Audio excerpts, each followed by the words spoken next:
Good afternoon. I will focus more on the technical details. The majority of the techniques we use today have been developed for like almost 15 years ago at Memorial and Cornell by ophthalmologists, oncologists, and my mentor, neurointerventionalist. And the rationale of developing a new treatment or an improved way to deliver chemotherapy into the eye was to avoid the long-term effects of external beam radiation and the systemic toxicity of intravenous chemotherapy. And the orbit is a perfect organ for intra-arterial delivery of drugs because it's supplied by one vessel and it's an end organ in terms of in the vascular chain. The protocol that we use involves exam under anesthesia from the ocular oncologist every 4 weeks. And the procedure is done usually the day after under general anesthesia. We alternate femoral arterial puncture. We probably use, on average, 80 milligrams per kilograms of heparin per case. And we use a 3 French sheath, so the micropuncture sheath, basically. We never use a guide. We avoid guide catheters, and we minimize DSA runs. It's probably 1 run at the end. Everything is done on the roadmap. And the patients go home on the same day. The catheterization, the majority of cases are treated by catheterization of a magic 1.5 French catheter at the ostium of the ophthalmic artery. We don't want to go too deep into the ophthalmic artery to avoid wedge flow and the ischemia. Epinephrine is typically necessary for bronchospasm. The dose of chemotherapy is based on the child's age / weight. Steroids IV and then oral for 3 days.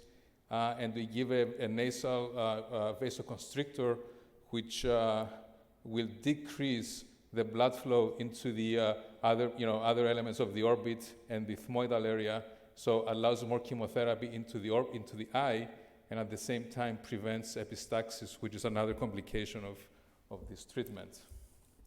So our most recent results in a little more than 600 eyes treated since 2006 involve 1,800 procedures, and the technical success is 99.4%. The majority of kids are treated with direct ophthalmic artery infusion. 13% is treated the same way the Japanese group was treating a few decades ago with a balloon past the ophthalmic artery. These are children we cannot catheterize directly. And then 8% are treated via the middle meningeal artery.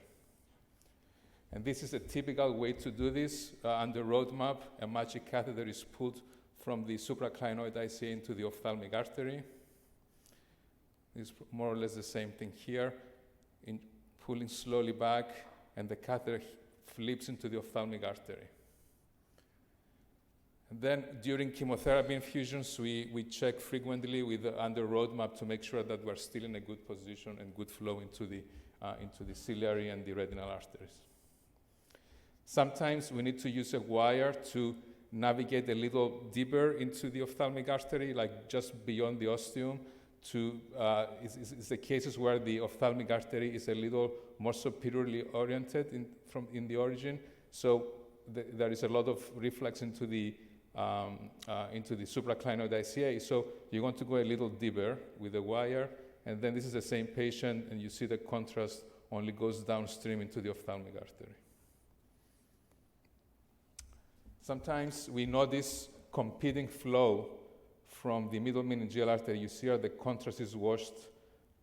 There's some competition between MMA and ophthalmic artery, and you have to make a decision whether there is adequate perfusion forward. In this case, you see a very nice choroidal blush, so you know that you can infuse the chemotherapy and it will go where it's meant to go. Sometimes that's not the case. You see that we're injecting from the ophthalmic artery, and there's a lot of pushback from the middle meningeal artery or retrograde flow. So this will not work. Infusing chemotherapy here will not work.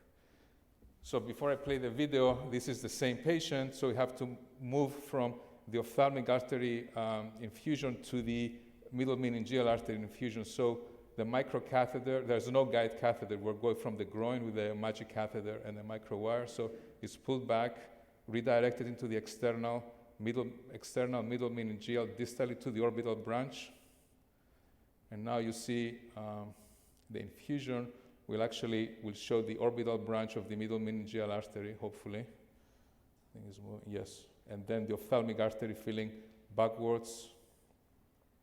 So this is a good position to infuse. You see the entire ophthalmic artery all the way to the ostium, and a nice choroidal blush. So this is a way that we often overcome the problems of catheterizing. Another same scenario, middle meningeal artery infusion with very good penetration to the eye. And sometimes nothing works. This is often in children that we have been treated multiple times, and there is spasm or dissection or anything, disease of the ostium of the ophthalmic artery, and it's difficult to put a microcatheter in it. So we use a balloon-assisted technique. This is for children that are more than 10 kilograms of body weight, so like 12, 13 months if they're well developed. We need a 4-French sheath, duct, and a hyperform balloon. So this is the time that this is the only situation that an intermediate catheter is used. This is the duct going up into the internal carotid. To a roadmap, we see very nicely the internal carotid, and then the balloon is advanced into the supraclinoid ICA, positioned above the ophthalmic artery. Then the duct is advanced. This is a 4-3 duct, advanced all the way to the petrous carotid. And with the infusion, you see very nicely with the balloon inflated flow into the ophthalmic artery. This is more like a live case, demonstration, fluoroscopy. You see the balloon inflated. There is often contrast flowing backwards, and that's expected, and also flow into the ophthalmic artery. You definitely lose some chemotherapy medication into the adjacent tissues, and that's unavoidable. That's why you try to avoid this technique as much as possible, but sometimes there's no other option. The complications in these 1800 procedures, there was one child with hemiparesis that resolved with normal MRI. So this is like a 6-month-old kid. It's very difficult to do a great exam, but this is basically the story. Bronchospasm is very often, we learn about this early on, and every patient is pre-treated with epinephrine, like before we even start the infusions. We had epistaxis early on that we overcome by the nasoconstrictor, allergy, systemic toxicity.